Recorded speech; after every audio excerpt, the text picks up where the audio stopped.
Okay, hello everybody. My name is Stacy Yanchuk-Oleksy, and I'd like to introduce you to the Planning for Reduced Income for Albertans. With me, I've got Ben Egan, our financial educator in Calgary. So thanks for joining me, Ben. Thanks for having me, Stacy. Okay, so at the Credit Counseling Society, we're a nonprofit charity, and what we do is we help people with their money, their budgets, as well as credit and debt. And our mission is we help, we educate, and we give hope. So for the agenda, what we'll be covering today is what now? Dealing with some debt, reduced income. We'll give you some budgeting tips as well as ways to reduce expenses, and how to stop using credit, and then resources available in your community. So that by the end of the session, you'll be able to create a course of action to move forward in the face of reduced income and identify resources to help you. So why are we struggling with our finances? Well, at the Credit Counseling Society, here's what we've been noticing.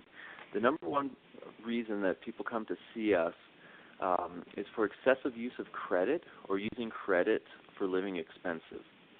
Another reason is for unemployment or underemployment.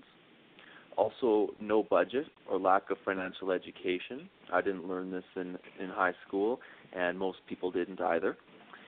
Maybe it's because of an injury or an illness, if there wasn't proper disability or critical illness coverage in place, or a separation or divorce and family expenses. Maybe we've had two incomes funding one household, and now we have two incomes that are going to be funding two different households. High student loan debt or education expenses. It's not cheap to go to school, as well as maybe it's high housing costs. It costs more and more to live here in Canada all the time. And so when we're dealing with reduced income, at the beginning when we've been laid off, there's shock and we're angry and we can't believe that this is happening. And then we quickly move into the B section, which is worry and anxiety. What are we going to do? How are we going to cover our expenses? And then we move into acceptance. So now we know we've accepted the fact that we're no longer working, and now we need to get in and look for work. But this can really create some yo-yo-ness, if you will, around hope and frustration, fear, anger, desperation, etc. But hopefully we've got resources that will help us cope. And ideally we get back to reemployment or retraining and then reemployment instead of getting into, giving up and losing hope and hopelessness. But what we can do is focus on what we have control over. And what we've got control over, even in the face of adversity and job loss, is we've got control over our feelings, our behaviors, our spending, and also the resources that we access. So some of the feelings that you might be experiencing during this time, and these are perfectly normal, are stress, worry, and or anxiety. You might be angry and resentful, about the oil patch and why it's impacting you in this way. And you might even slip into depression. If that's the case, then certainly there are resources available to help you. Now, a couple of things to remember when we're living on a reduced income. One is to negotiate our severance. We don't immediately have to sign a severance. It may be negotiable. Having said that, it is up to us to ask for more. It's important to get a reference letter when we're leaving our employer. These layoffs are for economic reasons, not poor performance, and a reference letter can support us and help us finding a new position. Get your record of employment. This will be required to apply for employment insurance, and this is going to tell us how long we've worked and how much we earned, and then, of course, applying for employment insurance. If we need to, we can apply for income support, and this can be done through organizations such as Alberta Works, and the resources will be discussed at the end of the webinar. Also, remember to update your resume. Be prepared to apply for a position when it arises. Also, update, or if you don't have one, create a LinkedIn profile or other avenues of social media, because social media is a valuable tool for job prospects to find opportunities, as well as for employers to find qualified job applicants. And then talk to people. You never know who's looking for an employee, and the more people that know that you're out of work looking for a position, the better chance is that you could be referred to an employer. Okay. So I used to be an employment counselor, and something I took away from that role is that all work is noble. So find ways to increase income. This is just a temporary situation. So some ideas could include that you take on a part-time job. Maybe you do temporary work or day-to-day work. It could be that you start your own little business and do snow removal, bottle collection, and even babysitting.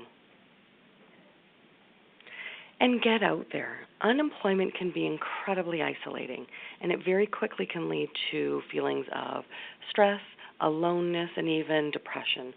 So join a job club. They're around in your communities. Check out your local work search center, and even volunteer if you can. What you're doing is you're keeping your skills updated as well as your connections so that when the next job is ready, you're ready as well. Now, if we have debt, we need to start off by considering where are we at, what are our circumstances, and being realistic. We might not be in as bad of a position as we originally think, or we might not be doing as well as we think we are. It's important to be realistic about our situation. Think about paying off smaller debts, quick hit debts. If you're able to make a payment on them, get rid of them, and this is going to free up cash flow for our budgets moving forward. And then finally, ask for help before it's too late. The sooner that you ask for help, the more options we will have in rectifying our situation. Also, when we're dealing with our creditors and when we're dealing with debt, it's important to communicate with our creditors. The first instinct is going to be to hide and to not pick up the phone, but the best thing to do is to let them know about our current situation and have them work with us. We can ask for interest reduction. They probably won't offer this to us, but if we do ask, they may grant it. Make minimum payments on our credit, and by doing the minimum payments, we're going to keep our credit rating intact. Having said that, if we're not able to make our minimum payments, or if we have to make a choice between paying our creditors or putting food on our table and a roof over our head, food and shelter are going to come first. And look to consolidate your debts. Maybe we're able to get a lower interest rate loan and get rid of the credit cards. And by having a lower interest rate, it will lower our monthly payment. Also, for dealing with reduced income, it's important that immediately we change our spending habits. We tend to have more control over our expenses than our income. When our income's reduced, it's important that we reduce our spending at the same time and not wait until we have to reduce our spending. Also, have everybody in the family on board with the changing spending habits. It's easier to do this as a family than having only one or two members of the household trying to change their lifestyle.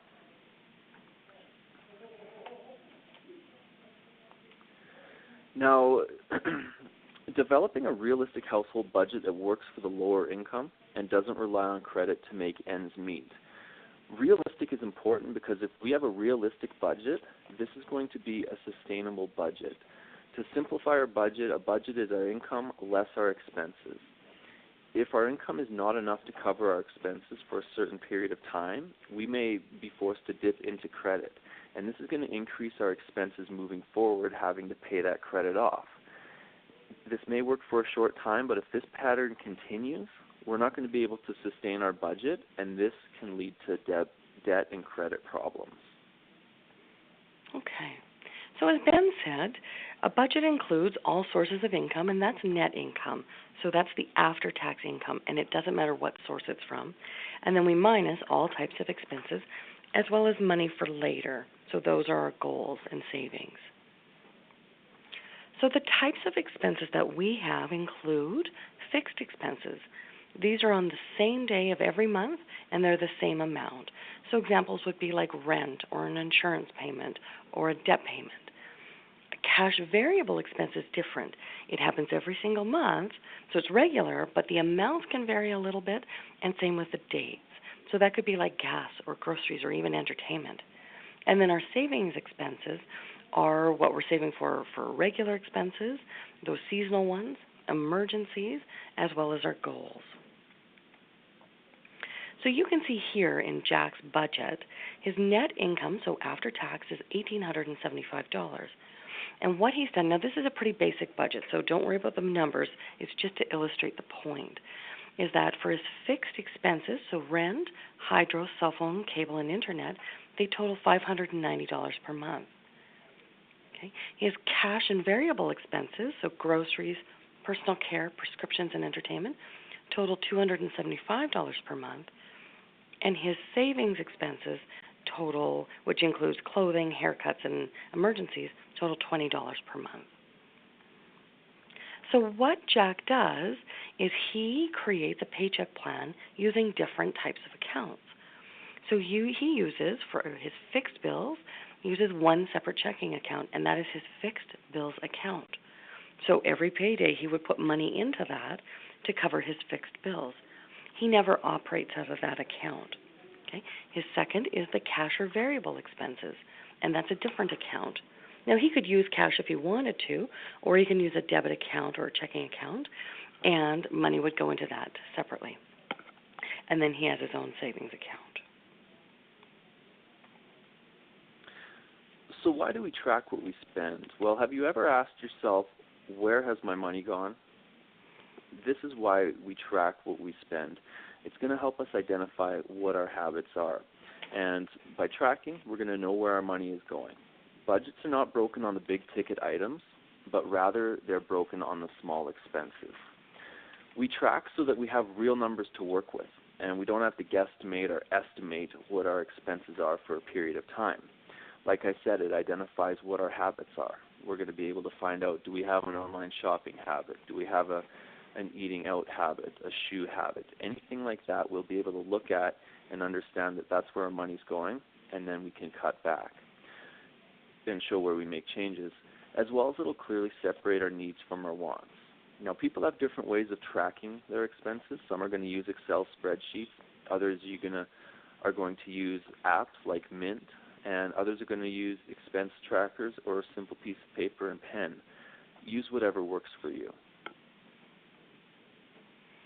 And now we're going to talk about reducing our expenses, because as Ben said earlier, it's hard to control our income, but what we can have some control over is reducing our expenses. So ask yourself, are there things that are draining your budget? Things that are draining your budget, like housing, and we're going to get into all of these. So housing, do you need to downsize if necessary? Or maybe get cheaper rent? Or maybe even take on a roommate or tenant or even an international student? Okay. Transportation. Are there ways to reduce expenses here? So if you're not working, do you need to drive as much? You maybe use public transportation, or you carpool. Or if you have to run multiple errands, you'd make one trip to do so. For our health, are there ways for us to reduce our health expenses? Maybe we can look at buying generic brands of medication, or we can ask our doctor for samples. There are provincial prescription programs, and this includes the Alberta Adult Health Benefit, which we need to qualify for with lower income, as well as maybe there's preventative measures. For food, maybe we can look at discount days, and if we use coupons, we can find where the sales are and shop on those days and at those stores. We can look at buying in bulk or buying produce when it's in season. Look at buying more beans and legumes, as well as maybe having meatless Mondays, because meat is tending to cost more expensive right now, and it'd be cheaper over a period of time to cut that out periodically. For our utilities, we can ask our energy companies if they have any discount programs. We can look at equal payment plans to help budget so that the utilities don't fluctuate from one period to the next. And we can change our habits, look at turning off lights, turning heat down when we're out or maybe overnight. And are there ways to cut back on entertainment? If you don't tend to watch a lot of cable, maybe you cut it out. In fact, that's what my husband and I just did this past month, because we don't watch a lot of TV. You can get Netflix, or Show Me or any other kind of streaming system. You can look at discount programs at your local Parks and Rec center or your local pool. Ask for specialty discounts. Look at free activities. There's lots that happen around your cities. And instead of giving gifts, you give the gift of service or the gift of time. And again, if instead of making donations, perhaps you give your service and your time. And then, although this is a hard question to ask ourselves, is, we love our family and friends, but are they costing us right now? Do we have adult children and grandchildren living at home with us? If that's the case, can they contribute financially to the household? Are we still having our regular Sunday dinners, but we're covering all of the costs? Perhaps we can have those Sunday dinners, but we just have potlucks instead. Are people needing money for real emergencies, or is it a money management issue? And are we feeling like we need to give gifts for specialty, Valentine's Day or April 1st or spring or anniversaries or birthdays, and maybe we give the gift of time? Are there other things that are draining our money?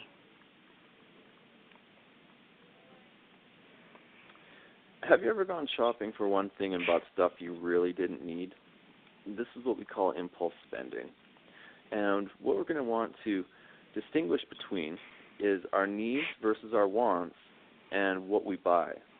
And we need to find out what triggers us to buy on impulse. Now, part of impulse spending is being aware of what our triggers are. And for this, we have an acronym that we call TEMPO. And TEMPO stands for time, environment, mood, place, and occasion.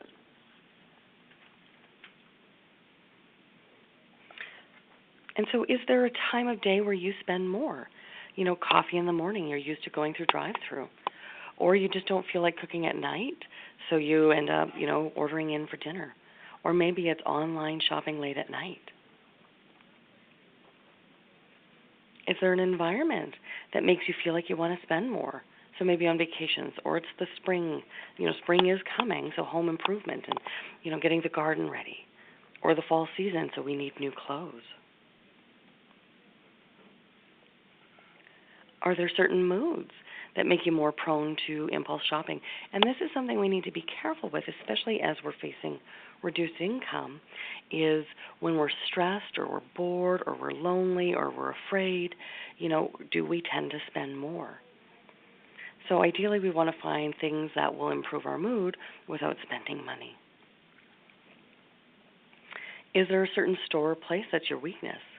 Be it discount stores like dollar stores, or high-end retail, or garage sales, or online shopping? Or does your store have a particular scent? The scent of vanilla makes you want to spend a bit more. And if so, at this time, perhaps the strategy is avoiding that place. And then is there an occasion, a holiday, a tradition? We've got influxes of money possibly coming up with tax refunds that tend to make us spend more. The impulse spending cycle. So you had a bad day because you didn't sleep well last night. And because you didn't sleep well, your work doesn't get done, which makes us stressed. To relieve our stress, we go shopping. And when we're shopping, we're spending our money impulsively. After this, we're feeling buyer's remorse, and we have guilt for overspending and putting ourselves on a debt diet. And now we're worried about money, and we can't sleep. And this continues on, and this is known as the impulse spending cycle. And so ideally, we identify what our triggers are, and you can use the acronym TEMPO. So time, environment, mood, place, and occasion. Find out what triggers you, so you can answer the question, I tend to spend impulsively when, fill in the blank, and then create an action plan. So instead, I can ... create a better action. So the first example would be, I'm tired right after work or after the kids have come home from school, and I tend to spend. So instead, I can go grocery shopping in the evening or weekends and not have to worry about drive-through. And you can have a look at any of those examples.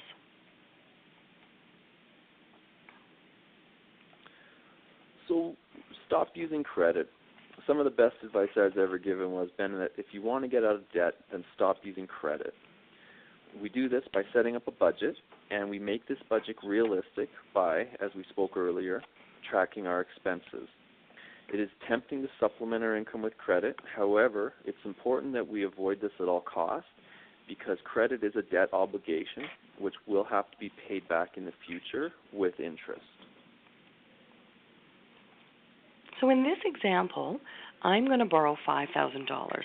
Now, I have a high interest rate credit card, okay, at 18.9%.